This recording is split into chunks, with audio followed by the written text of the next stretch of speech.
Welcome to John Mike Keene. We're going to do a deep dive on this RFK Jr. guy. Let's go. And I also want to salute Bobby's decades of work as an advocate for the health of our families and our children. Nobody's done more. Bobby Kennedy is known for helping children, but he's going into how Kamala was created by the DNC with no substance at all. Instead of showing us her substance and character, the DNC and its media organs engineered a surge of popularity for Vice President Harris based upon, well, nothing. No policies, no interviews, no debates, only smoke and mirrors. People who like Kamala watch too much TV. RFK is showing to be loyal in that he's been beaten up by media just like Trump. In Chicago, a string of Democratic speakers mentioned Donald Trump 147 times just on the first day. Oh, who needs a policy when you have Trump to hate? In contrast, at the RNC convention, President Biden was mentioned only twice in 4 days. That's the difference. The Democrats are running as if Trump is currently the president. We have to keep reminding ourselves that Biden is the president. But here's more on Trump introducing RFK. That's why today I'm repeating my pledge to establish a panel of top experts working with Bobby to investigate what is causing the decades-long increase in chronic health problems and childhood diseases. And here's Thomas Massey with some backfill on RFK. Last year, I had the chance to ask Robert Kennedy Jr. about the term malinformation in our weaponization committee. Democrats tried to keep him from testifying that day because he tells it like it is. Here's the clip. Wow. The irony and cognitive dissonance from the other side of the aisle. It's deafening. You could cut it with a knife. They are at the same time denying that censorship is occurring, but suggesting that there's more material that needs to be censored. This is a hearing on censorship that began with an effort, with a formal motion from the other side of the aisle to censor Mr. Kennedy. They can't help but censor Kennedy, and that's one of the big issues on the Republican side. Do you guys want all of your speech shut down by Democrats? They do not want him to speak, yet that is the topic of this hearing. They have kept him from speaking. A collusion between the government and private organizations. Mr. Kennedy, in your opening statement, you introduced us to this word malinformation. Can you tell us more about this made-up word, what it means, and some of the things that you've said or tried to say that you've been censored for that's been characterized as malinformation? That's right. The Democrats keep trying to censor Bobby Kennedy, even while the subject of the hearing is censorship. You're doing it again, Democrat.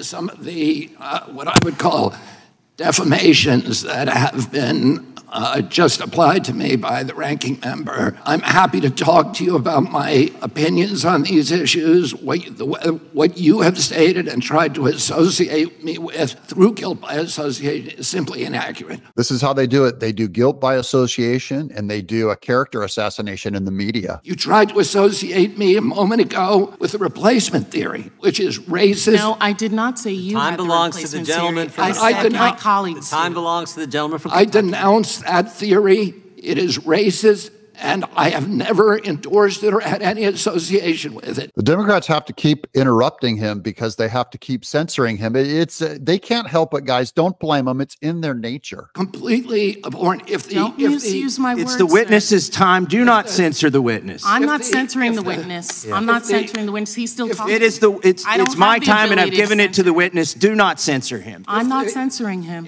I'm not censoring him as I censor him. These are defamations and malignancies that are used to censor me, to prevent people from listening to the actual things that I'm saying. And I think, ranking member, that we should have a real conversation rather than an exchange of ad hominem attacks. And answer very quickly to your question, the term malinformation was coined to describe information that Facebook and Twitter and the other social media sites understood was true, but that the White House and other federal agencies wanted censored anyway for political reasons because it challenged official orthodoxies. That is the key to free speech.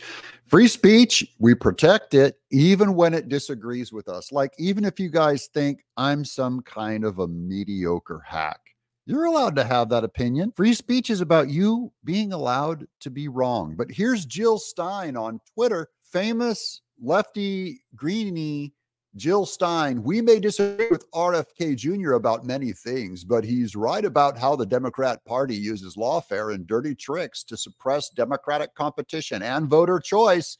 The Dems preach about, quote, saving democracy, unquote, but in reality, they're working overtime to stamp it out. Just so you know, the Democrats are not aware of how bad they are on free speech. I was included in a group called the Disinformation Dozen. And Facebook and others were asked to censor us, which they did. And by the way, my Heck Aaron post, it was taken down. My whole Instagram account with 900,000 people was taken down because of that.